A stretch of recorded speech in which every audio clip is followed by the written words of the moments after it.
వెనకడికి పెళ్లి కొడుకు పెళ్లి చూపులకు వెళ్ళాట.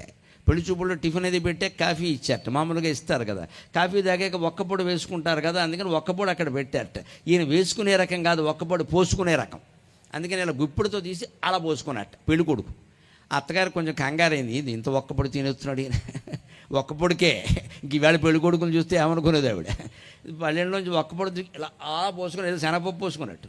అక్కడికి అంటే బాగుంటుందని అప్పటికే అత్తగారు అందుట వచ్చిన వాళ్ళతోటి ఆ అబ్బాయికి కొంచెం ఒక్కపొడి ఎక్కువ అలవాటేమో అందుట. ఆ పక్కనే తల్లిదండ్రి పెడితే పర్వాలేదు, మేనమామ కొడుకు ఒకడు వచ్చాడు. అలాంటి వాళ్ళని ఎప్పుడు కూడా తీసుకెళ్ళకూడదు, ఎందుకంటే వాడు ఈ పిల్లని చేసుకుందాం అనుకుంటాడు. వాడు ఎప్పుడు పెళ్లి చూపుల్లో ఎప్పుడు కూడా పెళ్లి కూతురు చూపించాలి, కానీ పెళ్లి కూతురు చెల్లెల్ని పక్కన పెట్టకూడదమ్మా, ప్రమాదం. ఈ వచ్చిన సన్నాసి దాన్ని చేసుకుంటానంటాడు. ఈ అక్కగారు ఏమైపోవాలి? పెళ్లి కూతురు పక్కన ఎప్పుడు బంధువులు కానీ ఎవరైనా పెళ్లి కూతురు కంటే అందంగా ఉండేవాళ్ళని పెట్టకూడదు అసలు.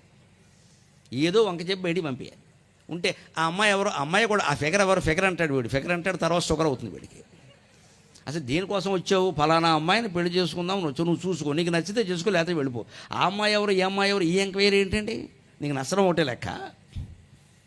అందుకే చేయకూడదు. మేనమామ కొడుకు ఎవడో వచ్చాడండి, మేనమామ కూడా వస్తారు కదా, ఆయన ఏదో పిల్లనిద్దాం అనుకుంటే కుదరట్లా. అందుకని వాడు వెంటనే ఏమన్నా అబ్బాయి కొంచెం ఒక్కపొడి ఎక్కువ వేసుకుంటాడేమో అంటే పక్క నుంచి తండ్రికి చెప్పాలి, అస్తమానం వేసుకోండి, ఎప్పుడైనా సిగరెట్ కాల్చినప్పుడే వేసుకుంటాడు అన్నట్టు. అయిపోయి ఓహో అది ఒకటి ఉందన్నమాట. ఇప్పుడు అంటే కొంచెం సిగరెట్లు కూడా ఉన్నాయా అండి అంటే, అబ్బాయి లేదేమో, మావాడు ఎప్పుడు సిగరెట్ కాల్చి మామూలు కాల్చున్నాడు, ఇప్పుడు సీసా పుచ్చుకున్నప్పుడు కాలుస్తాడు, బాగుండదు కదా. ఇంకా లేనిది ఏమిటి మరి? ఒక్కపొడి వల్ల సిగరెట్ బయటపడింది, సిగరెట్ వల్ల మందు బయటపడి ఇంకెన్ని ఉన్నాయో. ఇలా ఒక వ్యసనం మరొక వ్యసనానికి పురికొల్పుతుందండి మనం జాగ్రత్త పడకపోతే.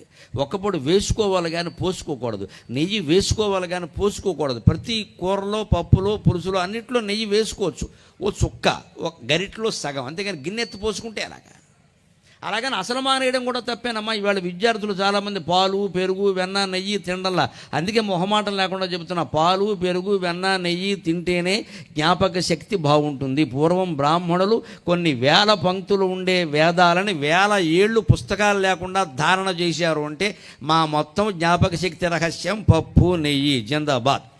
కందిపప్పు తినాలి, అందులో శుభ్రంగా నెయ్యి వేసుకోవాలి.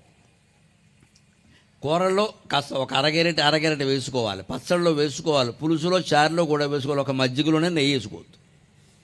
నెయ్యి లేనిది అన్నాన్ని గొడ్డన్నం అంటారు.